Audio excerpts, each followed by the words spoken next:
Hello বন্ধুরা, welcome back to my channel. তো তোমরা সবাই কেমন আছো? আশা করি সবাই খুব ভালো আছো, আর আমিও খুব ভালো আছি। তো আমার নতুন ভিডিওতে তোমাদেরকে স্বাগত আর অনেক অনেক ভালোবাসা। তো এখন সকাল 6:30 মতো বাজে। তো দেখো প্রচুর রোদ উঠে গেছে। তো এখন তো গরমের দিন, তো খুব সকালে রোদ উঠে যায়।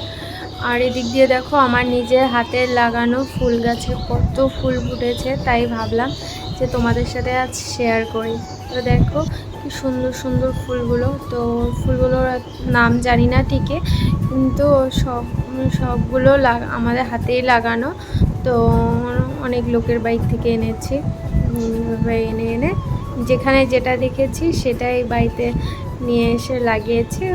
দেখো অনেক রকমের ফুল, এখানে মনে হয় 10 থেকে 12 রকমের ফুল আছে। তো সবগুলো বের করে করে দেখানোটা সম্ভব না। তো কার কার বাড়িতে এরকম ফুল আছে, নিজের গাছের ফুল দিয়ে পুজো দিতে খুব মানে দারুণ লাগে আমার।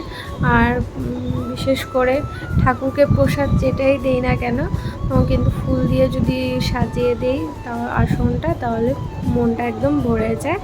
আশা করি ওই ফুলটাতেই মনটা না সন্তুষ্ট হয়ে যায়। তো আমি ফুল তুলে একবার রান্নাঘরে চলে এলাম। তো মা এদিক দিয়ে বানাচ্ছে রুটি, আর আমি এদিক দিয়ে আলু ভাজাটা করে নেব। তো করে তারপর সকালে খাবারটা খেয়ে নেব। তো আমার আলু ভাজা হয়ে গেছে। তো আমি এবার রুটি নিয়ে নিচ্ছি, বেড়ে নিয়ে ওই ঘরে নিয়ে যাব। তো তারপর খাওয়া দাওয়া করে নেব। আবার একটু পাশের বাড়িতে যাব, ওখানটায় সাজ না পারবো। তো পুরো ভিডিওটা দেখবে, পাশে দেখো। তো বন্ধুরা, আমি খাওয়া দাওয়া করি, তোমরা আমার পুরো ভিডিওটা দেখতে থাকো।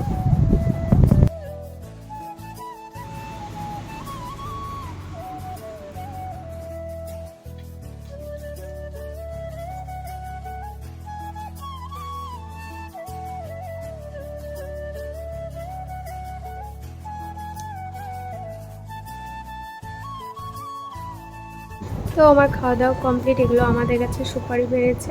আর ওই যে বলেছিলাম যে পাশের বাড়িতে যাব, তো দেখো একটা সাজনা গাছে কিছু সাজনা হয়েছে। তো গাছটা অনেকটাই লম্বা।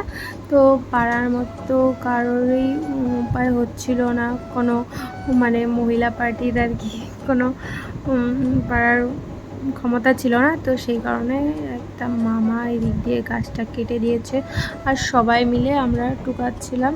তো দেখো আমার হাতে একটা আছে, পুরো মানে হয়ে গেছে, ভিতরটা না পুরো শক্ত হয়ে গেছে, যাকে বলে আর কি মানে আরও আগে পারা উচিত ছিল।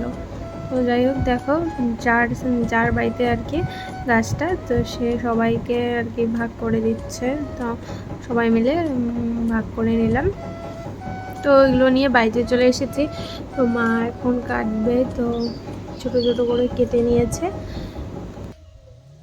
তো এই যেহেতু সাজনা পাড়া হয়েছিল, তো আজকে আমরা টার্গেট নিয়েছিলাম যে আজকে সাজনাই খাবো। তো সেই কারণে সাজনা পেরে বাড়িতে এনে রান্না হয়েছে, তারপর এটা দিয়ে ভাত খাবো। তো আমি এদিক দিয়ে আবার আলু সেদ্ধ মাখিয়ে নিয়েছিলাম। তো আমি ভাত খাই, আজকের মতো এখানেই, টাটা বাই, ভালো থেকো।